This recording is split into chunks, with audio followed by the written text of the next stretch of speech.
टूनी चिड़िया अपने घर में फूट फूट कर रो रही थी क्योंकि उसका अंडा खराब हो गया था।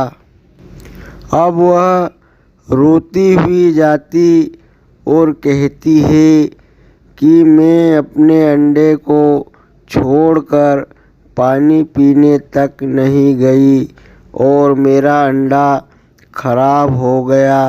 मैं क्या कभी माँ नहीं बन पाऊँगी। और फिर कुछ ही देर में उसका पति मानव चिड़ा भोजन लेकर वहाँ पर आ जाता है। मानव चिड़ा कहता है, क्या तुम्हारा अंडा फिर से खराब हो गया है? तुम क्यों रो रही हो? तुम रोना बंद कर दो, इसमें तुम्हारा कोई कसूर नहीं है। तो टूनी चिड़िया कहती है कि देखो मानव जी, मैंने अपने अंडे पर इतनी मेहनत से बैठती थी और मैं कहीं पानी पीने तक नहीं जाती थी और मेरा अंडा खराब निकल गया है। क्या मैं कभी माँ नहीं बन पाऊँगी? फिर वह टूनी चिड़िया मानव चिड़े से कहती है कि मैं पानी पीने नदी पर जा रही हूँ, मैं अभी आती हूँ। और फिर टूनी चिड़िया नदी की तरफ चली जाती है।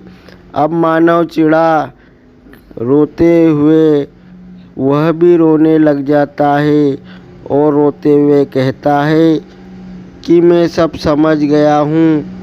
अब वह नदी पर जाकर अकेले ही रोया करेगी। फिर वह नदी पर जाकर टूनी चिड़िया रोने लगती है और वहाँ पर लूसी कबूतरी आ जाती है और लूसी कबूतरी टूनी चिड़िया को रोता हुआ देखती है तो वह कहती है कि क्या तुम्हारा अंडा फिर से खराब हो गया है? तो टूनी चिड़िया कहती है, हाँ देखो ना लूसी बहन, मैंने अपने अंडे को छोड़कर कहीं नहीं जाती थी और मेरा अंडा फिर से खराब हो गया है। क्या मैं कभी माँ नहीं बन पाऊँगी? तो लूसी कबूतरी कहती है कि देखो टूनी, तुम एक काम करो, तुम अनाथ आश्रम जाकर एक बच्चा गोद क्यों नहीं ले लेती हो? अभी अभी अनाथ आश्रम में एक चिड़िया का बच्चा आया है और वह बहुत ही खूबसूरत है। फिर टूनी चिड़िया और लूसी कबूतरी अनाथ आश्रम चली जाती है और अनाथ आश्रम में जाकर उस चिड़िया के बच्चे को देखती है तो उसकी माँ की ममता अंदर से जाग जाती है। वह बच्चा बहुत ही खूबसूरत होता है। फिर वह वहाँ का चौकीदार कहता है कि हम यहाँ पे बच्चों को बहुत ही प्यार से रखते हैं, तुम अगर इसे गोद लेना चाहती हो तो इस बच्चे को कोई तकलीफ़ नहीं आना चाहिए। ये जब हमें मिला था इसका कोई नाम नहीं था, हमने इसका नाम सानू चिड़ा रखा है। फिर वह टूनी चिड़िया और लूसी कबूतरी उस सानू चिड़े को लेकर आ जाती है। लूसी अपने घर को चली जाती है और टूनी चिड़िया अपने बेटे को लेकर अपने घर पर आ जाती है।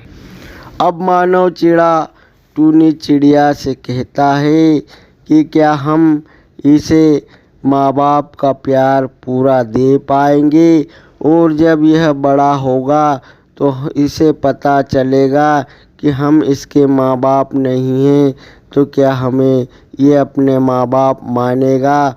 तो सानू चिड़ा रोते हुए कहता है कि मैं जब बहुत छोटा था तो मेरे माँ बाप एक्सीडेंट में मर गए थे, अब मेरा इस दुनिया में कोई नहीं है तुम ही मेरे माँ बाप हो। फिर टूनी चिड़िया उस सानू चिड़े को अपने गले से लगा लेती है।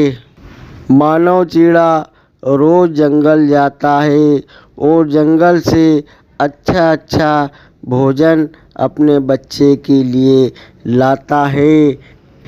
एक दिन वह जंगल से भोजन लेकर आता है और अपने बेटे सानू चिड़े से कहता है कि बेटा अच्छा बताओ मैं आज तुम्हारे लिए क्या लाया हूँ। तो सानू चिड़ा उल्टे पुल्टे होकर और मस्ती करते हुए कहता है कि पिताजी आज तो तुम प्यारा सा मीठा सा सेब लाए हो। तो मानव चिड़ा कहता है कि बेटा तुमने तो सच बताया, तुम जीत गए हो। फिर वह सानू चिड़िया उलाटी मारने लगता है और कहता है कि मैं जीत गया, पापा हार गए। वह टूनी चिड़िया और मानव चिड़ा सानू चिड़े से बहुत ही प्यार करते थे। अब कुछ दिन बीत जाते हैं और टूनी चिड़िया भी अपना एक अंडा दे देती है। अब मानव चिड़ा टूनी चिड़िया से कहता है कि अगर हमारा बच्चा इस अंडे से हो गया तो ये दोनों भाई आपस में प्यार से रहेंगे, कहीं झगड़ा तो नहीं करेंगे। तो सानू चिड़ा कहता है कि पापा मैं आपका बड़ा बेटा हूँ, मेरा छोटा भाई आएगा तो मैं उसके साथ खूब मस्ती करूँगा और उससे बहुत प्यार करूँगा। फिर कुछ समय के बाद उस अंडे से एक चीड़ा निकल आता है। वह चीड़ा बहुत ही खूबसूरत होता है और सानू चिड़ा अपने भाई की खुशी में वह बहुत ही खुश होता है और अपनी माँ से कहता है कि माँ जब मेरा भाई बड़ा हो जाएगा तो हम नदी पर जाएंगे और वहाँ खूब मस्ती करेंगे। अब कुछ समय के बाद उस अंडे से बच्चा निकल आता है और वह बहुत ही खुश होते हैं और दोनों ही भाई अच्छे से रहते हैं और साथ ही साथ खेलते थे। एक दिन की बात है कि वह दोनों ही बच्चे उड़ना अच्छी तरह से सीख गए थे। वह सानू चिड़ा अपनी माँ से कहता है कि मम्मा मैं अपने भाई को लेकर नदी पर जा रहा हूँ। फिर दोनों ही भाई नदी की तरफ चले जाते हैं और नदी पर जाकर खूब मस्ती करते हैं और वहाँ पर कुछ गंदम के दाने पड़े हुए रहते हैं। अब वह सानू चिड़ा अपने छोटे भाई से कहता है कि भाई तुम दाना चुग लो, मेरा अभी पेट भरा हुआ है।